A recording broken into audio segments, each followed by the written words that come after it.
Sharpening Report. I am your host, Sam Johnson. We're found on YouTube, iTunes, Blog Talk, and you can find me on Twitter at Sam T. Johnson. I'm joined by Mr. L.A. Marzulli. We're going to talk about all the interesting and wonderful stuff you get to do with your life. Obviously, starting with your new movie and part 2 of your new movie, Fatima. So when does that come out? Fatima 1 was released earlier this year. Fatima 2 was released just in April into May. It's selling vigorously, and what's amazing is, and let me cut to the chase right off the bat, that the reason why I made the film is because the acceptance of Fatima and the events of 1917, 101 years ago, set a precedent for so-called sun miracles and so-called apparitions to be accepted. And that's what I frankly take umbrage with. At the end of Fatima 2, there's a composite from different sun miracles, apparitions all over the world from different time periods. But in the last 20 years, maybe 30 years, there's one recent one at Knock, Ireland, 2017. You hear the absolute hysteria of the crowd as the sun begins to pulse and move and all this. Same thing with Conyers, Georgia. There was a woman that, after she saw Fatima 2, she emailed me. She was at Conyers, Georgia, when the so-called miracle of the sun was happening. And she said she was there, and right next to her, shoulder to shoulder, is her fiance. They're looking up at the phenomenon right above them, and she sees a religious figure. He sees a UFO. How's that possible? How is that possible? In Fatima 2, well, let me back up. Many people know what Fatima is. Right. A lot of people don't know.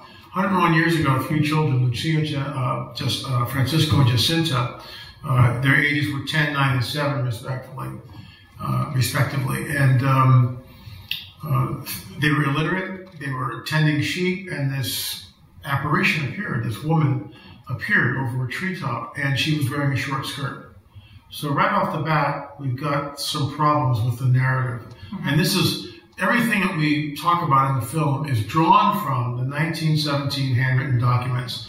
Now later, in 28, when Lucia, the only one who survives into adulthood, by the way, is cloistered in a convent with a gag order, not to speak to anybody. She does a vow of silence. Isn't that convenient? In 1928, she writes The Secrets, and then from there on in, Fatima is managed, and what we get is something which is completely different, in my opinion, than what happened in 1917. And again, a caveat, we don't bash Catholics in the film or Mary in the film. People believe what they want to believe. In fact, in Fatima 1, we say that millions of people make pilgrims to Fatima every year. Millions of Muslims encircle the Kaaba stone. Millions of Hindus celebrate Guru Puja, and millions of Buddhists worship at thousands of temples all over Asia. People can believe what they want to believe. But what we're interested in is drilling down into the phenomena that happened during the so-called miracle of the sun. So for those people, again, here's the backstory. The kids see the apparition, they go back, they tell their parents. The parents freak out. The parish priest, Father Figueroa, from the get-go, thinks it's demonic. So he was, in my opinion, he was the guy that had it from the beginning. But he's writing all the testimonies down, handwritten testimonies. And then the apparition gives the children something to eat and something to drink. Lucia and Jacinta, the 2 girls, eat and drink, but only Francisco eats, he doesn't drink. So Francisco can see her, but can never hear what the apparition is saying. So the apparition says, return here on the 13th of every month, and I will be back. So they go home and tell the parents, and of course, the next month rolls around, there's a small crowd of people. The apparition appears. There's phenomena that's going on. People are seeing signs in the sky. Things are flying around. They're hearing a buzzing noise. It's really strange. And so the first apparition happens in May, June, July. There's thousands of people now have gathered. And it gets very controversial.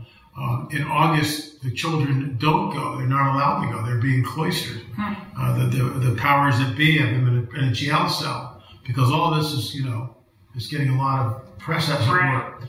And so September happens, and the magistrates, the priests, the bishop, everybody, go back and ask the entity that we need to see a sign. So the kids do that. They go back and they communicate with this lady, And by the way, the communication happened telepathically.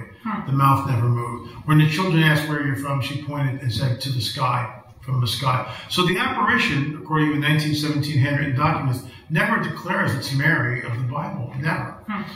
And what we discovered, there was ancient goddess worship all throughout Portugal. All throughout Portugal. Before the Christian era, there were the Moras, these female deities which were worshipped. It was a matriarchal culture, and they worshipped the female deity, Mora. So all this is like, you start encouraging different layers of religion. You think, oh my gosh, this is not, what you go to Fatima and all the Jesus and Mary statues and shop after shop after shop, and it's big business. And the place is dialed in. I mean, it's dialed in. It's a managed site. When you get there, we got there, I deliberately wanted our guide, Francisco, to get us there around 8 o'clock at sunset, the best light. So you walk in, as a cameraman, you know this, we walk in through the pine trees, and this religious concert music is playing through hidden speakers. And then, sacred music is just beautiful. It can be, orchestral or choral or whatever. Very beautiful. So all that, but it's very soft and subdued. And the lighting and stuff. And I walked in, I just went, oh my gosh, what is this? The sanctuary itself can hold 1 million people. It's huge. It's absolutely huge. And there are pictures from modernity that show 1 million people there, with the candles and the whole nine yards. So it's big business. It's dialed in. But what really happened, and what we discovered was that first of all, there was a fourth witness who was never recognized. And this fourth witness turned out that she was tending sheep, and a child-like being was dancing and laughing at the base of the same tree that the apparition would later appear over, and communicated with this woman, Carolina Carriera, telepathically, and said, come here. Well, Carolina was freaked out. She didn't want to do it. She looks back at the sheep are paralyzed. So flag number one, she's being communicated with a being with blonde hair, which doesn't exist in Portugal for the most part, in a white frock, and she can't tell if it's a boy or a girl. It's very androgynous. So the telepathy, the blonde hair, all this, that's flag one. Flag two, the sheep are paralyzed. Flag three, when she looks back to where the apparition was, where this child was, child's on the ground, the child's floating above the treetop. Well, we all know that can't happen. So that whole incident is never talked about, but it's there in the 1917 records. And Fina de Armada, who had access to the records, this was what broke the story. Her work, she was the one that had access to the original records. She couldn't photograph them, so she would read in Portuguese and record what the document said on tape. And then later on, she would, dissect it, and she wrote numerous books along with Joaquim Fernandez. Fina passed away in 2014, so we interviewed her daughter, who's sort of taken up her mantle, which was great. Joaquim Fernandez is still alive, and I dedicated the second film to Joaquim, the first film to Fina. So you've got the apparition to the fourth witness who goes under the radar. That's very, very curious. But then you got the goddess worship. But then you have something which again, no one talks about. There are a group of mediums that are meeting in Portugal, and through the occult technique of automatic writing, I'll be talking about all this afternoon, but the occult technique of automatic writing, they have a message. And this writing, I've had pictures of the original hand sheet. It's from right to left. You can only read it by placing it in front of a mirror. But it's signed Stella Matutina, the bright morning star. And it says something wondrous will happen on May 13th, 1917. And that's the day of the apparition, the first day of the apparition. Another group of psychics gets the same message. And it's signed Stella Matutina. Who is the bright morning star? It's a name for Lucifer. That's what he's called. So, let me get a swig here. Why would God use a group of mediums to tell that something wondrous is going to happen? And all this is being played. World War I is raging. The Balfour Declaration is being bandied about in the halls of power in England. And the Bolsheviks are rising to power. The Tsar's been overthrown. The communist threat is a real one. This is why in 28, We get the secrets of Fatima, which I believe are complete confabulation because they're not in the original documents. Lucia, who the only one who survives in adulthood, never mentions Russia in the 1970 documents. It's not there. So if it's so important, why isn't it there? It comes in 1928, 11 years later, when she's cloistered in Spain in a convent with a gag order. And she writes this thing, and it says that Russia has to convert and accept to the Immaculate Heart of Mary. It's like, what? Where's that from? Yeah, that's not from Lucia. It's not from the 1917 apparition. So going back to the sign, the magistrate and Father Fiera and Father Fumagal, all these people say, look, go back and ask the apparition. We need to see a sign. Because the kids are the only people who can see her. And Lucia just said they're the only people who can hear her. Other people who were gathered around the tree, the apparition site, which immediately was pulled apart by all the people looking for relics. So there's just a crossbeam with 2 posts. But they keep hearing the buzzing noise like the buzzing of bees. People are seeing strange phenomena in the sky like flying hats. Remember, in 1917, there's no word for flying saucer. No word for UFO. So they look up, I saw a flying hat. I saw something long, you know, and all this. So weird stuff is going on while the apparitions are appearing. So the kids go in September, and the apparition comes, of course, and they say, you need to give us a sign. And the apparition says, okay, on October 13th, we'll give you a sign.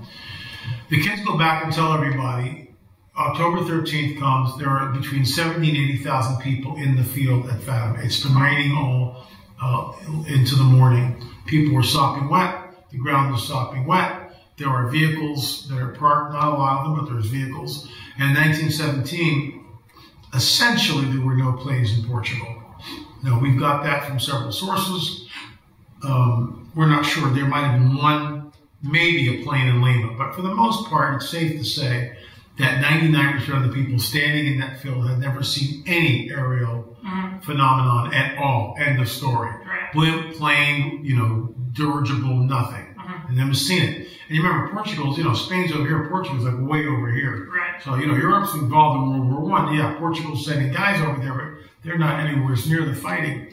So they haven't seen any type of planes or anything like that. So, 70,000 people are standing in the field.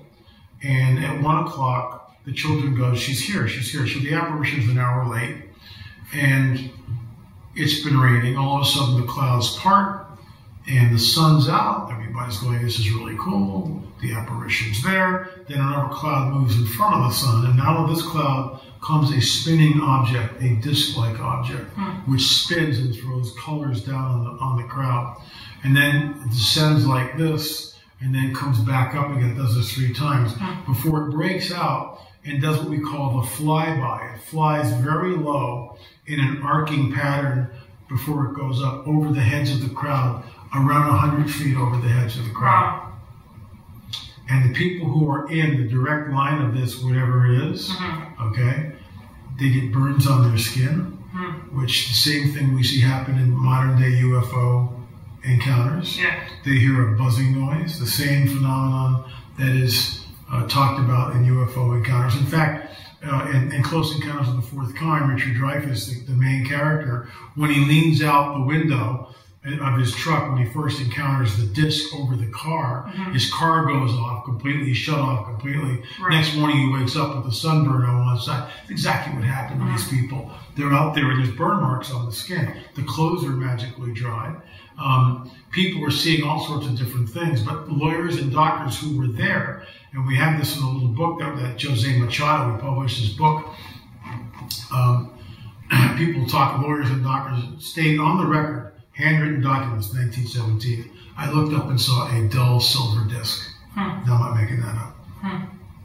I looked up and saw a dull silver disc. So then this angel hair, which of course is a misnomer, we don't know what it is, falls on the crowd, and the people try to collect it and just vanish. So the angel hair is also analogous to what people see in modern day UFO encounters. The cars that were there stopped working. The windshields of some of the cars exploded. Gasoline spontaneously combusted. All of this, again, is analogous with UFO activity. All this, everything I just said, is never talked about with the Fatima apparitions. None of it is ever. People have no idea, but it's there in the 1917 records. Yeah. And that's why we made the film. Because I read Joaquim Fernandez and Fina Diarmada's book, and we went and we interviewed all these people, and we went with one idea and came back with my mind was completely blown by what we uncovered and some of the witnesses. We also went to other apparition sites. There was an apparition that happened the day before, the May 13th, so it's May 12th, to a little shepherd boy. Again, Stella Matutina. There's a shrine there. There's the shrine of John the Moot. There are hundreds of apparition sites all over Portugal because of the ancient goddess worship. And that it wants to be worshipped. And that entity that's there, that principality, has never been deposed, ever. And when we got there, I got hit with some of the most visceral warfare I've ever experienced. I mean, it was gut-wrenching at 3 o'clock in the morning. I wrote about this in blogs, and I've talked about it before, in other interviews, but it was visceral. And I'm sitting there going, I'm getting out of here because I was no match for this thing. And I'm laying in bed going, the blood of Jesus, Lord help me. And I'm being bombarded with thoughts that I don't want to be thinking about, and I can't turn them off. It's like I'm being force-fed just every type of sexual perversion you could possibly imagine. And it was just, I couldn't turn it off. I couldn't turn it off. And I'm going, I'm leaving. I'm out of here, Lord. I can't do this. And the Lord said, trust the process. Now, for those of you who are going, well, that sounds pretty strange. Read Ezekiel 8. Why does the Lord take Ezekiel and show him the detestable things that are happening? And I think the Lord showed me that because the next morning, when I interviewed an anthropologist and a historian, and I said, what was here before the Christian era? And he goes, ancient goddess worship. And it was all of a sudden like the dominoes. That's what's going on here. And that was a part of the puzzle which came into being. So we published this book by Jose Machado, who had access to the 1917 records in Fatima. There was a photographer in the field that Joshua Benolio. He took 12 photographs. Jose Machado got to analyze, out of the 12, 4 of them had problems. That's how he couches it. 4 of these had problems. He was allowed to publish 2, and we show them in the book, but in the film we only do the 1. And in the film, it's a glass plate. It's a photograph. It's a picture from the original glass plate. Who gets to do that? He got to do that. Wow. This is a smoking gun. And what you see in the right side of the picture, there's smoke billowing up from the ground that shouldn't be there. There's a column of smoke that leaves there, makes a right angle turn, and there is a round object directly over the apparition site. Wow. And that's a 1917 photograph. Now, Professor Jose Machado is a professor of semiotics. And what he does is he studies photographs and movies. That's what they do. That's why he got access to the Fatima archives. And we grilled him in the film. 4 of us asked him questions. And he's saying that it's not a smudge, it's not a chemical burn. Whatever this object is, it's intrinsic. It's in the glass plate. And we published it in the book, Miracle of the Sun. In my opinion, it's a smoking gun. There was a round object which corroborates the witness's testimony that they saw a circular object in the sky that essentially was a UFO. Wow. And, again, what bothers me about it is that all of this is just accepted, and it moves right into modernity. And I show this in Fatima too, and people just accept these things. The apparitions are nothing more than blobs of light. They don't look like anything. I can't tell whether it's Mary or anything. It's a blob of light. And even, Satan comes as an angel of light. The sun miracles are exactly what people describe at Fatima. The sun's pulsing and moving around in the sky. And we discovered one source. I've been trying to track this down. Apparently the Moors, these ancient Portuguese goddesses, according to some legends, have the ability to spin the sun. Now, that's not positive yet, but I read that in Ancient Origins, and I contacted the author. He hasn't gotten back to me. So I'm trying to find out, what's your source material from that? Where did you get that from? And he doesn't cite it, so is it made up? I don't know.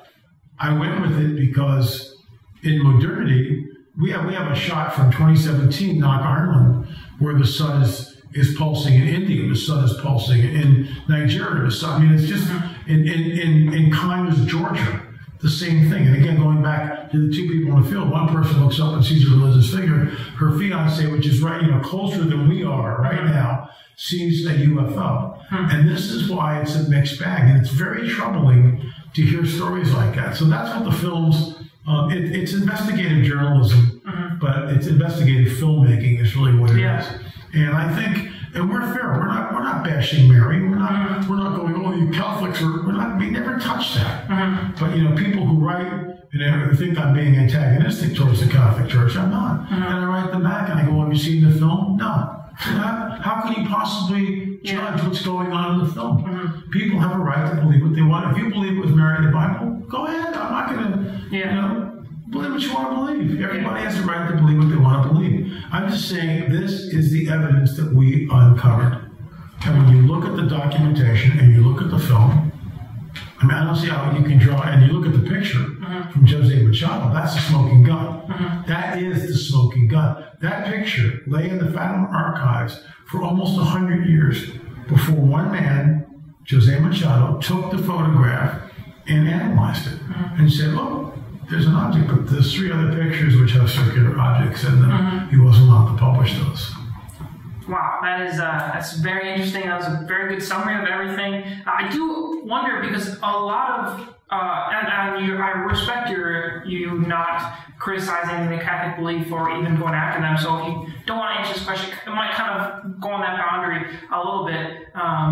But it sounds like there's a lot of deception involved, and even allude to maybe a satanic work involved potentially. But a lot of people come to that and realize that Jesus is Lord through an experience like at Fatima. So how do those two ideas kind of coexist? It's just like Medjugorje. It's bizarre. People will go and they'll see something, and because of the belief system, they will have a reaffirmation of their faith because they believe it's from God. What is bizarre, and that's okay. That's great. So the Lord uses things, and I get all that. I get all that.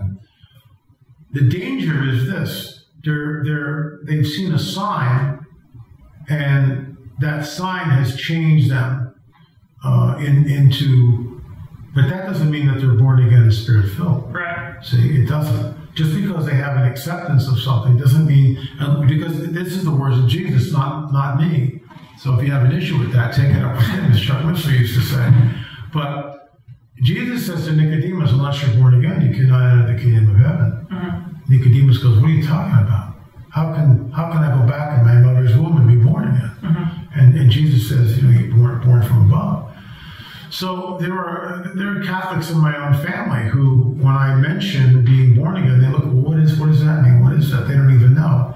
My own mother, who I led to the Lord basically on her deathbed about 30 days before she passed, 94 years old, been in church all her life as a Catholic. And I said, Mom, have you ever really accepted Jesus? Do you understand what that is? Well, no, what is that? And so I led her in the sinner's prayer, told her about salvation, told her that what happens in the grace of the Lord and all this stuff. And I led her on a very lengthy sinner's prayer. And she accepted the Lord. Wow. So, I mean, the bottom line is, unless a person is born again and spirit-filled, just because and the same thing goes with Billy Graham. Let's move it out of the Catholic arena. Yeah. Let's move it over to the Protestant Billy Graham arena, right? Just because a bunch of people go forward at Billy Graham and they have a confession of faith, we know from the parable of Jesus himself that many seeds are scattered. And quickly, there's the one that falls on the road or the stony ground and springs up and it's choked out and it's gone. And all those parables that Jesus is talking about. So just because someone has a sign or wonder and they come to faith like that doesn't mean that there's a real inward connection. It means that they've had an experience and they've, cobbled it in with their belief system. Yeah. And that in itself is alarming to me. Yeah, definitely. Because they think they're okay and they're not okay. I mean, how many people on the planet, there was a controversial passage in 2 Thessalonians that talks about do not be troubled by word or letter, that the day of the Lord is coming and are gathering to him. That's the rapture. That they will not come until and there's a couple of translations, departure, apostasy, whichever word you want, whichever interpretation. In my opinion, they both mean the same thing, departure from the faith, apostasy from the faith. And then the son of perdition, the medicine will be revealed. So some people say departure means rapture. It might. I'm down with that. It also can mean apostasy. The Greek word that is used there is apostasia, which means apostasy. It can mean departure, but in my interpretation of the scripture, it means departure from the faith. I've talked to Gary Stern about this for almost a decade. And we've gone back and forth about it. And what I've reconciled, that a lot of prophecies have dual meanings. This could be dual meanings. In other words, the rapture of a church, that's a departure, could happen at the same time the apostasy is happening. Because there's only a remnant that is really, out of 1.8 billion Christians, how many of them are born again and spirit-filled? There's only a remnant. How many people are actually looking for the return of the Lord? I mean, Catholics never talk about this. They don't even know about it. Many Catholics don't even have a clue about the rapture. They don't even believe in it. That's why the whole supersessionism, replacement theology, that's why Israel really doesn't matter. The church receives all the promises, yada, yada, yada. And that's, you can't get there. You can't understand what's going on until a person accepts Israel and understands that they're back in the ancient homeland, which starts the prophetic talk booking. So, those are just some thoughts. That's where we are. I find it very, very interesting that the Fatima apparitions is a precursor and it is basically sets up to what is going on right now. And then you combine the so-called UFO disclosure, which is happening ongoing. We're talking about that this afternoon. And you've got a powder keg. You've got the coming great deception on steroids, and that's why I'm here. That's what I talk about. That the new book on UFOs.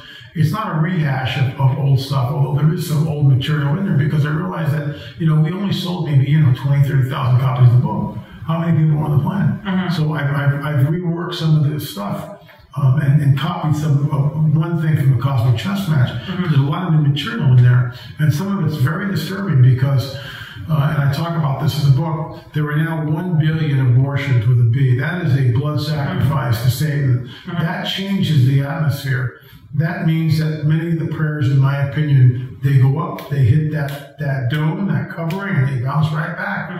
It's how's that possible? Well, why does the Prince of Persia hold legality over where the angel tries to come in and the angel can't get through? He's got to go back. Even the angels can't get through. See, we have this truncated view of the supernatural. 1 billion abortions. We live in an unprecedented time.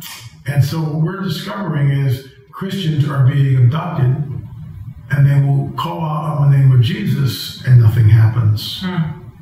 Now, many other people call on the name of Jesus, and it stops instantly. But not everybody. Interesting. So it's we've turned a corner here, and that's in the book, and I find that incredibly alarming. Yeah, it's definitely important stuff, and I'll ask you one more question so we can let you get back to it.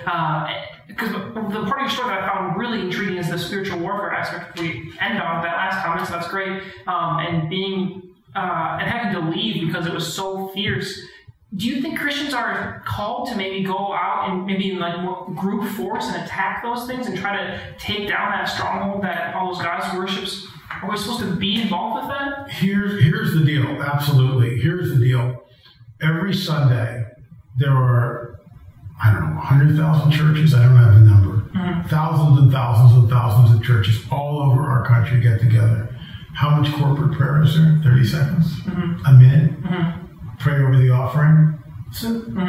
And so you have all these people gathered together in churches, and there's no corporate prayer. Russ Dizdar is constantly harping on this, and I harp on it too, because it makes no sense. So we have our major offensive weapon, and we're not using it. And this is across the board. At most churches, they do not pray. There is no corporate prayer. And what do you want? And then, you would think that people would get together and begin to target the abortion clinic, target the psychic in the area, target the coven in the city and the neighborhood, target the crack house, target the porn house. It's not being done. So no one prays. I mean, there are intercessors who do that, but it's not, people aren't coalescing. So we have a form of religion, unfortunately, and we deny its power. And it's shame on us. And I'm part of the church. I'm not bagging on the church. I'm part of the church, folks. But I'm appalled at what I see. And, you know, I go to this little local church, and it's the same thing there. It's about 30 seconds of prayer on a Sunday morning. And, you know, we wonder why we see the things happening. We wonder because the people don't pray. If we will pray, he will work. If we don't pray, we will work. Welcome to where we are. We're working really hard. Absolutely, absolutely. Well, I appreciate you coming on the Sharpening Report. What do you have coming up, and where can people find you to support you? Well, we're going to start a Patreon thing soon. We've been demonetized on YouTube. I just heard that our Roku channel was taken down, but I'm not sure about that. We're investigating that. I'm not sure why the Roku channel was taken down. But they're going after any conservative voice. We're on the hit list. There's no doubt about it. LAMarzulli.net, LAMarzulli.net. The new book is on disclosure and deception. The managed agenda, which is doing that. That will come out probably late September. And I'll be talking about that at the Prophecy Watchers Conference, prophecywatchers.com in Oklahoma City. And we've already, last time I checked, there are about 850 people in climbing, so that's going to be a really big conference. 33 speakers need to go there. We're signing up for the live streaming, so you know, I'll be talking about all this stuff. And we're also working on a film called Mound Builders. That might become a 2 or 3 part series. We don't know. It's there's so much information. So we'll see what happens with that. So that's what I'm working on. LAMarzulli.net. Definitely go check it out. Definitely go support him and what he's doing. One way that we can take on these forces is by shining a light on it, and that's exactly what Mr. Marzulli is doing with all of his documentaries. So definitely go support him and be involved with that. But that's our Sharpening Report, guys. It's a little short because we're on site actually.